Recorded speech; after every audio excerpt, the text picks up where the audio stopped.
ప్రతిఘటన టీవీకి స్వాగతం. క్షణక్షణం మీకోసం. రాష్ట్రంలో ఎండలు ముదురుతున్నాయి. పలు ప్రాంతాల్లో పగటి ఉష్ణోగ్రతలు సెగలు చిమ్ముతున్నాయి. గత 2 రోజులుగా ఉష్ణోగ్రతలు సాధారణ స్థాయి కంటే 2 నుంచి 3 డిగ్రీలు అధికంగా రికార్డవుతున్నాయి. రాగల 5 రోజుల్లో ఇవి మరింత పెరిగే అవకాశాలు ఉన్నట్టు హైదరాబాద్ వాతావరణ కేంద్రం వెల్లడించింది. ఉదయం వేళల్లో పొగమంచు వాతావరణం నెలకొని అవకాశం ఉంది.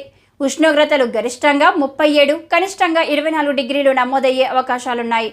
తర్వాత 48 గంటల్లో గరిష్ట ఉష్ణోగ్రతలు 38 డిగ్రీలకు పెరిగే అవకాశాలు ఉన్నట్టు వాతావరణ కేంద్రం వెల్లడించింది. రాష్ట్రంలో కూడా సగటు ఉష్ణోగ్రతలు గరిష్టంగా 38 నుంచి 41 డిగ్రీలు నమోదయ్యే అవకాశాలు ఉన్నట్టు తెలిపింది.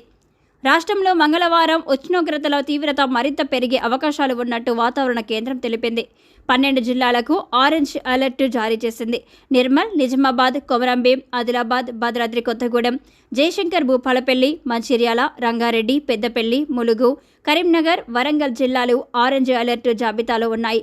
ఈ జిల్లాల్లో ఉష్ణోగ్రతలు 40 డిగ్రీలకు పైనే నమోదయ్యే అవకాశాలు ఉన్నట్టు తెలిపింది. ప్రజలు అప్రమత్తంగా ఉండాలని వాతావరణ కేంద్రం హెచ్చరించింది.